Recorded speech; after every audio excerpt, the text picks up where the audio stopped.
The New York Times lays out the story in very simple terms. The coronavirus is deadliest where Democrats live. They add, beyond perception and ideology, there are starkly different realities for red and blue America right now.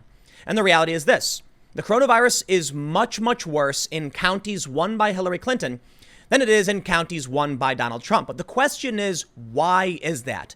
And that's not as simple. The New York Times doesn't want to go quite there, but the reality is this has to do with the policy of these jurisdictions. Now, the New York Times likes to bring up, many people do, population density. But even in this story, they discount that. Because while it is true that urban centers tend to be much more dense population-wise, thus you'll see more of a spread, that doesn't explain Republican cities. It doesn't explain Texas, like Dallas and Houston, which are not dealing with the same problem.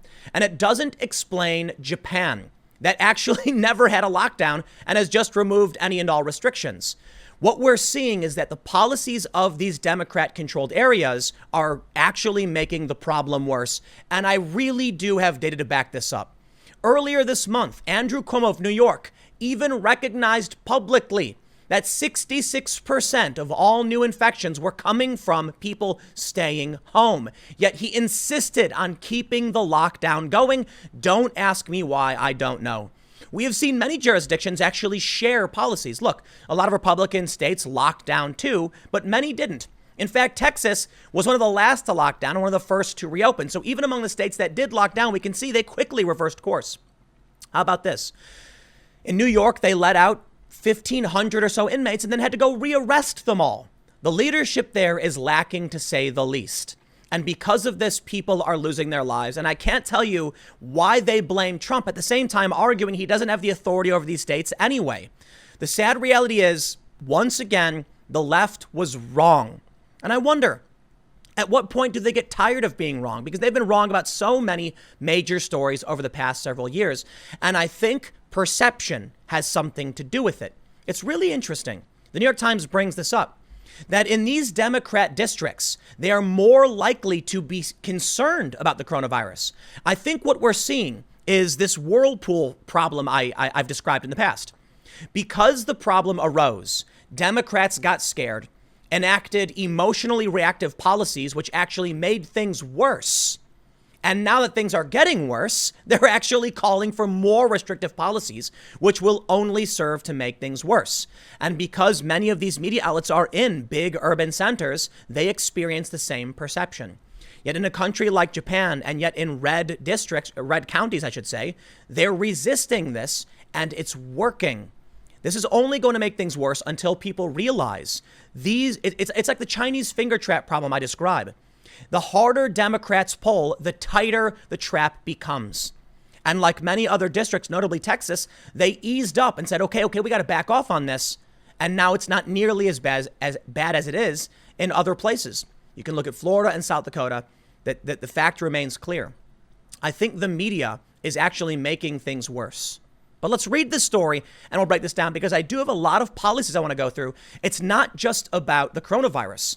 The response from these Democrats is destroying their states. New Jersey is announcing public job layoffs. California said they're going to lay off their first responders. I mean, these cities are experiencing a major economic crisis, and their response is to pull tighter on the trap. If they can't see it, well, I don't know what to tell you. But seriously, think about the past several years with Russiagate, Ukrainegate, Covington, Jussie Smollett. The list goes on. They have just been wrong on so many major stories. I can't expect them to get this right. It's going to be a long-term problem. And it's probably why so many of my videos are pointing the finger at them, because this keeps happening. And now we have data to back it up from the New York Times, among other sources. Let's read the story they've published. Before we do, head over to timcast.com/donate if you'd like to support my work. There are many ways you can give. We got a P.O. box if you want to send some physical stuff. But the best thing you can do is just share this video. I am competing with many mainstream cable networks that YouTube just gives preferential access to. Seriously, they put them on the front page. They give them their own special COVID section of which I don't appear. This holds back my channel, and there's also algorithmic weights placed on channels like mine. So if you want to help overcome this, just share the video. But if you just want to watch, hit the subscribe button, the like button, the notification bell, and then sit back and wonder why it is that YouTube makes it so hard to actually watch my content. But let's read the story from the New York Times. First and foremost, they start with these maps. Kind of makes it obvious, right? But you could look at these, and the immediate reaction I had, and many other people have, is population density explains everything, right? Wrong. It actually doesn't. Take a look at Japan. Japan ends coronavirus emergency with 850 deaths and no lockdown. But it's an entire country. And what about Tokyo? They got 30 million people. Population density doesn't explain it. And to be honest, that was one of my first reactions. When I was hearing the story that New York was so hard hit, I'm like, well, New York's got a lot of people. No. Andrew Cuomo knew. He absolutely knew on May 6th, this story was published by CNBC. He knew that the home is where 66% of new the source of admission for new hospitalizations was the home. Yet he still insisted on extending the lockdown. I think, as I've stated before, these Democratic politicians are scared of being blamed for everything. And because the public is reactive and emotional, they look at particularly the left, they look at the news stories and they see all these these bad things happening. And then they come out and they demand to their politicians do something. Well, the politicians do something. They make it worse, but at least they can go to bed knowing their constituency will view them favorably. And guess what? It's true. Andrew Cuomo's got an amazing approval rating right now. Why? By all metrics, he's done a terrible job. One story from the DC Examiner, I believe it said, was or maybe this was a National Review. They said, where does Ron DeSantis go to get his apology? Because Florida didn't lock down and they were dragged in the press for it, but Florida's doing way better. Well, let's read the story from the New York Times. They say, the staggering American death toll from the coronavirus, now approaching 100,000, has touched every part of the country, but the losses have been especially acute along its coasts, in its major cities, across the industrial Midwest, and in New York City. The devastation, in other words, has been disproportionately felt in Blue America, which helps explain why people on opposing sides of a partisan divide that has intensified in the past 2 decades are thinking about the virus differently. It is not just that Democrats and Republicans disagree on how to reopen businesses, schools, and the country as a whole. Beyond perception, beyond ideology, there are starkly different realities for red and blue America right now. Democrats are far more likely to live in counties where the virus has ravaged the community, while Republicans are more likely to live in counties that have been relatively unscathed by the illness. Though they are paying an economic price, counties won by Trump in 2016 have reported just 27% of the virus infections and 21% of the deaths. Even though 45% of Americans live in these communities, a New York Times analysis has found. You got to stop and ask that question. Now, of course, they mention population density. Why has the virus slammed some parts of the country so much harder than others? Part of the answer is population density. Nearly a third of Americans live in one of the 100 most densely populated counties in the United States, urban communities and adjacent suburbs. And it is there the virus has taken its greatest toll, with an infection rate 3 times as high as the rest of the nation and a death rate 4 times as high. In a country deeply segregated along racial, religious, and economic lines, density also aligns with political divisions. Urban America tilts heavily blue. In the 2016 presidential election, Mr. Trump's vote share increased as population density fell in almost every state. But the divide in infections has been exacerbated by the path the virus has taken through the nation, which is not always connected to density. In some parts of red America, cities have been virtually unscathed, and the sparsely populated outlying areas have been hardest hit. Researchers have also found links between the virus's effects and age, race, and weather, and have noted that some of the densest cities globally have not been hit as hard. Now, I understand the New York Times doesn't want to go so far as blaming outright policy, but how else do you answer for this? Sure. You can point to the way trucks travel. You can point to, Chicago, for instance, being a major travel hub, O'Hare. But it doesn't explain, I guess Atlanta. It doesn't really explain it. The one thing we can look to when it comes to these stories is Democrat policy. Now, of course, I know it's kind of obvious at this point. You knew where I was going to take things because you look at my channel, this channel at least, and it's basically just me ragging on the Democrats. But maybe this is why. Okay? Take a look at this. Andrew Cuomo ran this slide saying they knew staying home was where the infections were coming from. But hold on a second. Jail and prison was less than 1%. and nursing homes were 18%. Well, as most of you know, Andrew Cuomo enforced a policy, the state did, sending COVID patients to nursing homes. We then see that nursing homes contributed to a large portion of the infection rate. But jail and prison being at less than 1% is interesting when you consider this. More than 1,500 NYC inmates have been released during the coronavirus crisis. Why? Listen, you might argue that it's because they released these inmates, they didn't see the infection rate. And maybe that's true.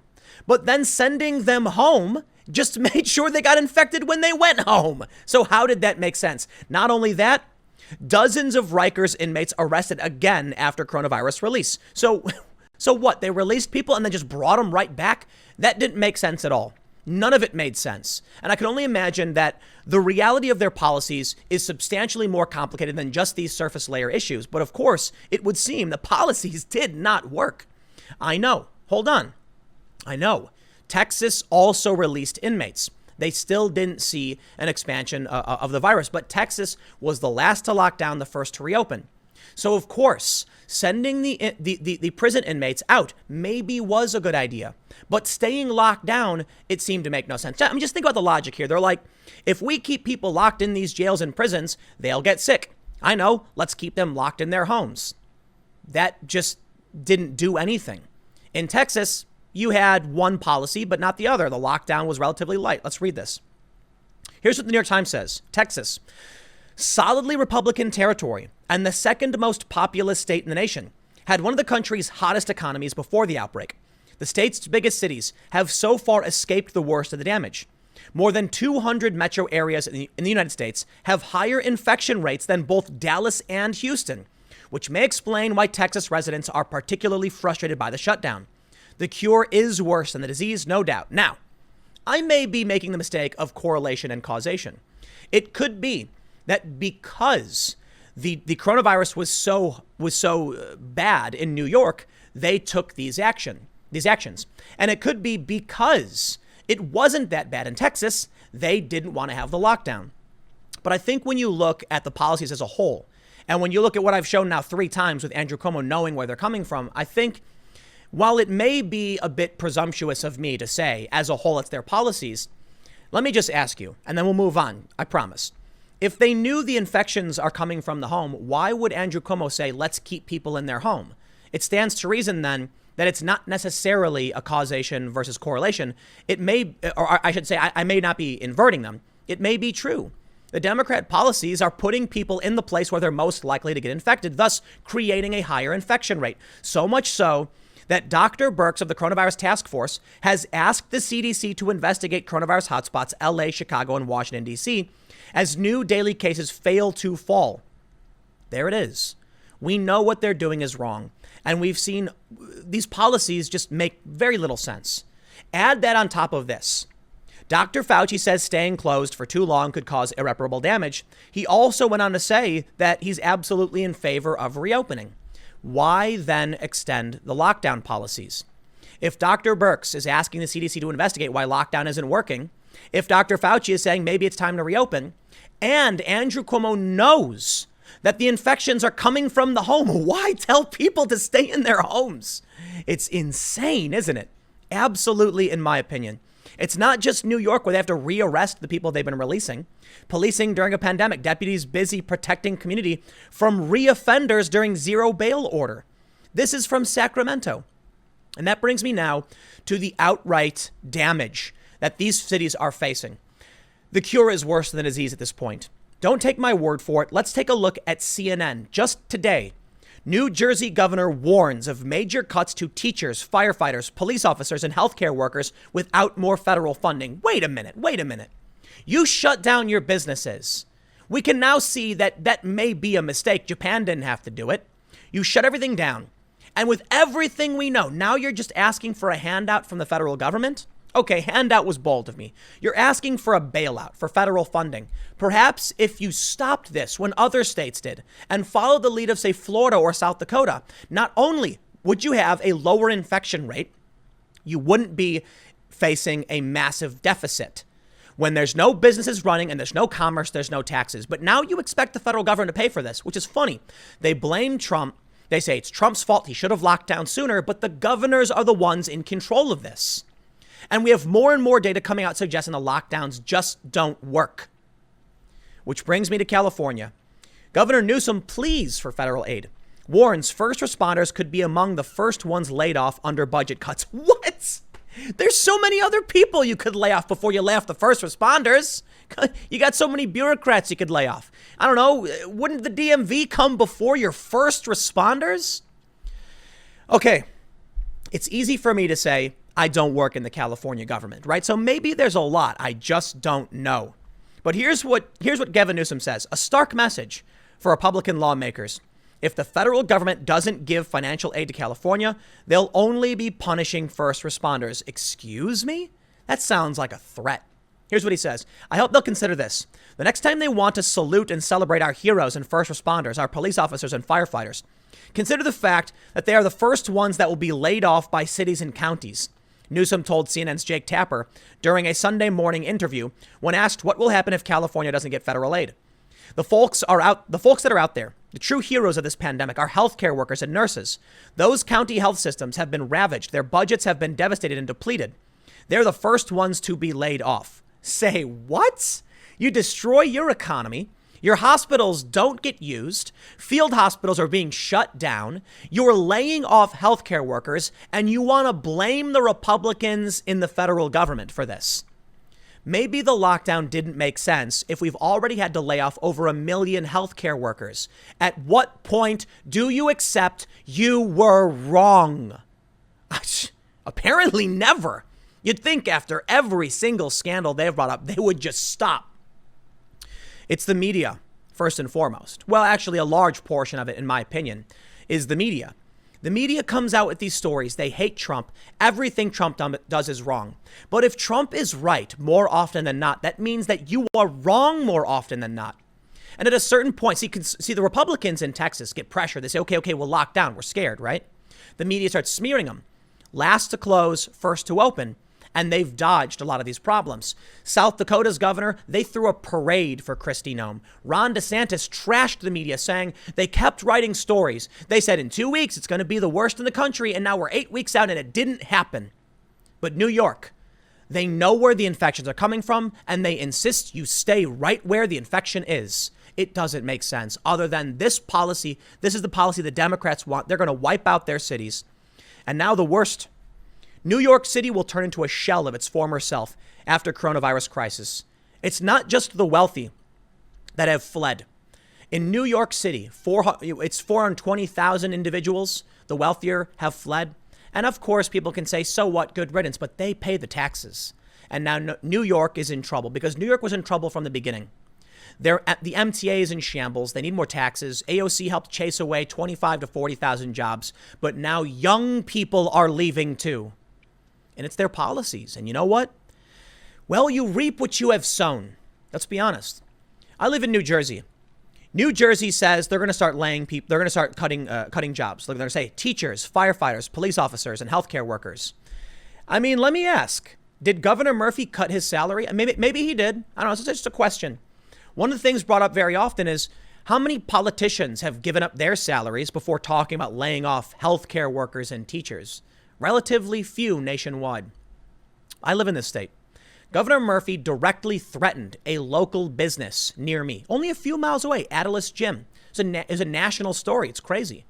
And I won't get into the bulk details of the story, but he comes after them. And I'm questioning myself, why is it that with all of this data we now have, with even Fauci saying this, they insist on locking things down, asking for federal bailouts, refusing to solve the problem? Why are they ignoring the science?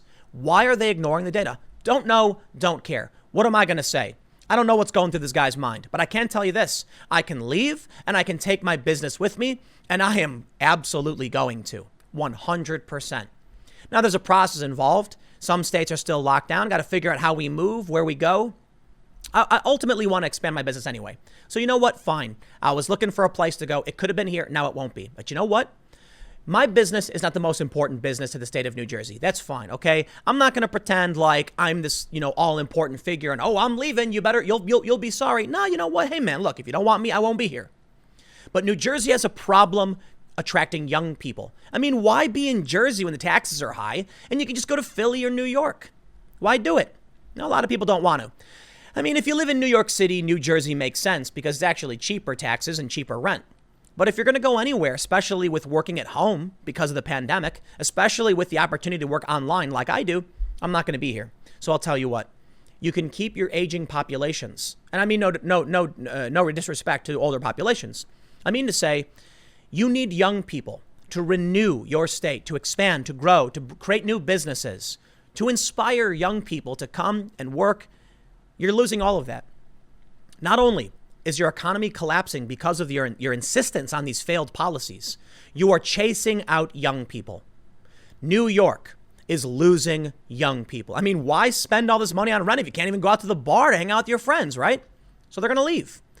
It's an expensive city to begin with. And now that they can all work from home because of this, they're going to go work from home somewhere else. New York City, a shell of its former self, is an understatement. How will this city support its collapsing buildings? I don't know, man. With the wealthy gone and now young people gone, who's going to work? What businesses will exist? New York City is going to be a horrifying hellscape. Check this out. They write, this is from Kristen Tate for The Hill. Imagine New York City 5 years from now with the streets full of abandoned storefronts, closed eateries, and empty buildings. The cumulative effects of the coronavirus may be more overwhelming than the other challenges New York City has had to face during the past 2 generations. New York City was already losing population before the outbreak due to economic factors and quality of life issues.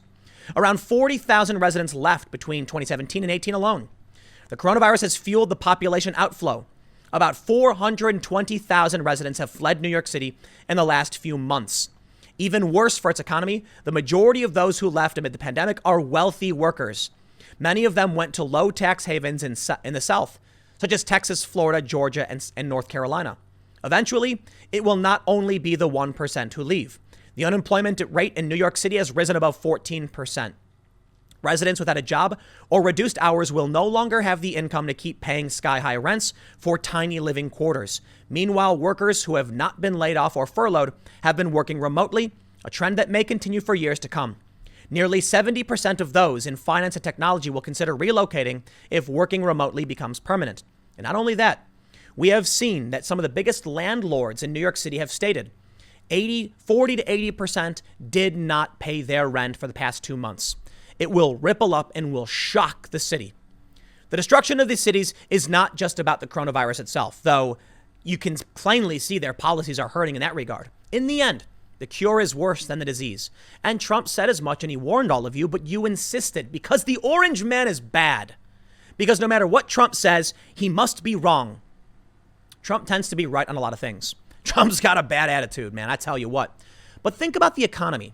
Think about how well things were going. I think Trump, all I can really do is say he was right. He was right about the economic policies that he wanted to put in place. The economy did really, really well for several years. I would assume he will be right moving forward. That means that the destruction and devastation we are seeing in these blue districts is coming from Democratic policies, not the Republicans, where they seem to be doing okay. Now, of course, the New York Times does bring up in their story that red or blue, if you locked down, you lost a lot of jobs and people are upset. But in Florida, South Dakota, notably, they did not face as much economic damage as these blue states did. California particularly hard hit. I think South Dakota was the one state that actually saw a net gain throughout the crisis. New York wants money. Illinois wants money. California wants money. Well, of course you do. You enacted these policies which are hurting you, and you refused to accept the data when we told you that the lockdowns were worse. I don't know what to tell you now, but I can say coming out of this, we are going to see a dramatic change in the demographics of major cities and rural areas with more work from home, with more just general internet business. Everybody and their mother seems to be a podcaster now, podcast equipment flying off the shelves. And people generally getting sick in these places because of the failed policy. Yeah, people are out. They're out of these big cities. And that's going to be devastating to the Democrats. So I wonder if these social justice policies we've seen that have been devastating to the Democrats at a federal level are majority in these blue areas. And these blue areas lose a lot of young people and wealthy people. What does that mean for these policies? The Democrats in these cities are going to lose a lot of power. And they're going to have to try and pander now to the more rural sensibilities. People in this country who believe in traditional family values, but maybe a little economically progressive. These are the voters that Washington Post predicted would vote for Biden and not Trump. But following this pandemic, why would they vote for Biden now if the Democrats have lost control of their strongholds? Many of these people, in my opinion, are going to see, well, actually, no, that's actually a good reason why they might actually vote for Democrats, because the Democrats are going to try and change their opinions and swing away from social justice as they now realize they need to win over rural areas. Ultimately, it may be great for the country. We may see the far left get pulled right back. We'll see how things turn out in November. I actually have been thinking over the past, day or so that Donald Trump might actually lose. I really do think so.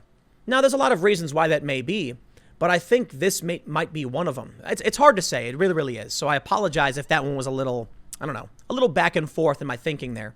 But I'm thinking that Trump might actually lose because Democrats have no choice now but to cater to Trump supporters.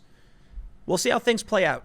The one thing I can say is Americans will not forget that it was the Democrats' policies that caused this devastation. Long story short, however, and I mean the whole pandemic, I blame China. Okay? But for the time being, the policies we see, or I should say, when it comes to our country, the policies we see in cities like New York versus a city like Dallas makes you think, doesn't it? I'll leave it there. Next segment's coming up at youtube.com/TimCastNews at 6 p.m., and I will see you all then.